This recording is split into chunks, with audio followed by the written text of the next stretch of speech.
तो मेरे प्यारे भाइयों, कैसे हो सभी। आशा करता हूँ मेरे भाई सभी अच्छे होंगे और अच्छे से मेरे भाई पढ़ाई कर रहे होंगे। तो मेरे प्यारे भाइयों, आज हम इस वीडियो में प्रश्नावली 6.3 का क्लास 10th का क्वेश्चन नंबर 12 को सॉल्व करेंगे। आइए मेरे भाइयों, एक त्रिभुज एबीसी की भुजाएं एबी और बीसी तथा मध्य का एडी एक अन्य त्रिभुज पीक्यूआर की भुजाएं पीक्यू और क्यूआर तथा मध्य का पीएम के क्या समानुपाती है, मतलब एक ही अनुपात में है। आकृति 6.41 में दर्शाइए कि त्रिभुज एबीसी समरूप है त्रिभुज पीक्यूआर की। तो मेरे भाइयों, हम क्या करेंगे, पहले हम हल लिखेंगे। इसमें लिखेंगे दिया है, हमें दिया है मेरे भाइयों त्रिभुज त्रिभुज एबीसी तथा त्रिभुज पीक्यूआर में क्या दिया है, समानुपाती। तो मेरे भाइयों, हमें दिया है कि ए बी समानुपाती है पी क्यू के, ठीक है, और बी सी है क्यू आर के, और मेरे भाइयों ए डी है पी एम के। ये हमें क्या है, हमें दिया है, ठीक है, समानुपात। ओके, इतना समझ आया मेरे भाइयों। अब मेरे भाइयों, आप जानते हो इसमें एडी क्या है, मध्यका, और पीएम दोनों त्रिभुज मध्यका दिए। तो आप जानते हो मध्यका के सामने वाली, मध्यका क्या करती है, अपने सामने वाली भुजाओं को दो बराबर हिस्सों में बांटती है। कहने का मतलब है कि बीडी अपॉन डीसी, मतलब बीसी को दो बराबर भागों में बांटेगी। बीडी अपॉन डीसी लिख सकते हैं, या हम इसको क्या लिख सकते हैं, मध्य एडी तथा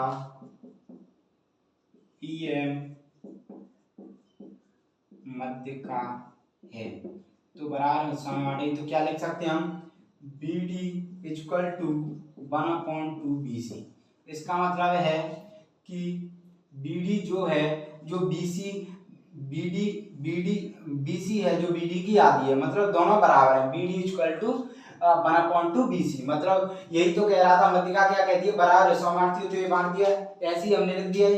ऐसे ही मेरे भाइयों QM इक्वल टू 1/2 QR। इतना क्लियर हुआ। अब मेरे भाइयों, ये दोनों बराबर हैं, ठीक है, ये इसका आधा हिस्सा देखो BD है और ये BC पूरा था, तो हमने 1/2 BC लिख दिया, मतलब दोनों को बराबर कर दिया। क्यों किया, क्योंकि ये मध्यका कहती है, ठीक है। तो मेरे भाइयों, अब इसको, इन दोनों को मैं BC अपॉन QR की जगह में ये लिख सकता हूँ। तो क्या करोगे, AB upon PQ equal to BC upon BC की जगह BD अपॉन QR की जगह QM equal to AD upon PM। अब हमने ऐसा क्यों किया, ये बता था।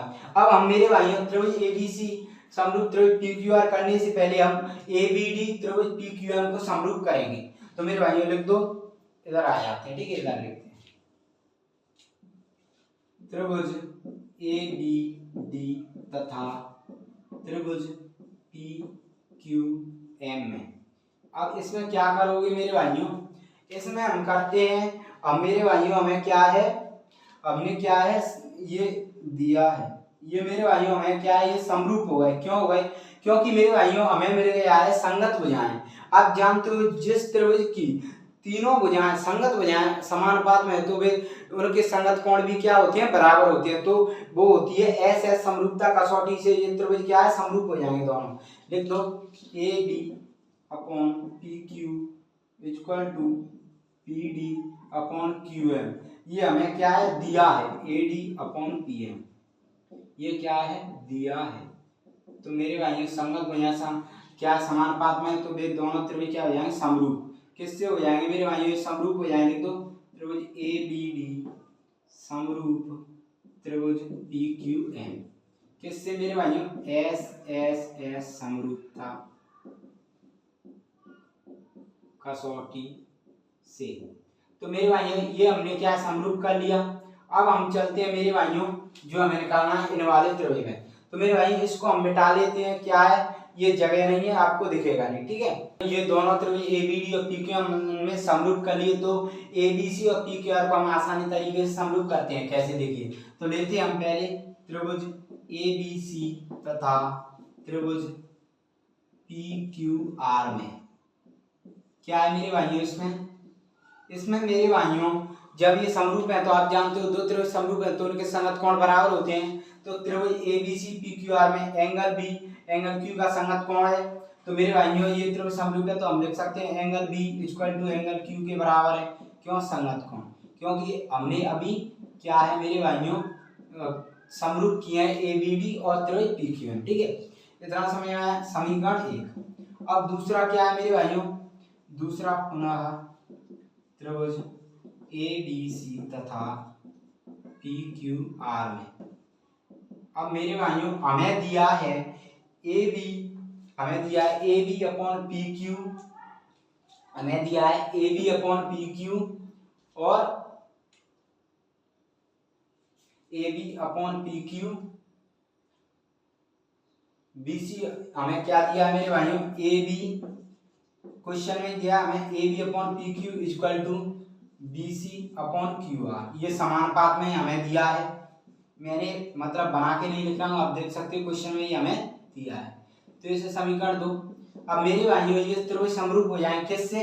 एसएएस समरूपता कसौटी क्या कहती है? यदि एक त्रिभुज का एक कोण दूसरे त्रिभुज के एक कोण के बराबर हो तथा इन कोणों को अंतर्गत करने वाली भुजाएं समानुपात में, तो वे दोनों त्रिभुज समरूप है। तो हमारे पास पूरी कंडीशन है, तो हम लिख सकते हैं यहाँ पर समीकरण 1 व 2 से त्रिभुज एबीसी समरूप त्रिभुज पीक्यूआर किससे मेरे भाइयों? एसएएस समरूपता कसौटी से, एसएएस समरूपता कसौटी से। ये हमारा क्या हो गया मेरे भाइयों? प्रूफ। ठीक है, ये क्या हो गया मेरे भाइयों? प्रूफ। तो मेरे भाइयों आशा करता हूँ ये क्वेश्चन आपको अच्छे तरीके से समझ में आया होगा।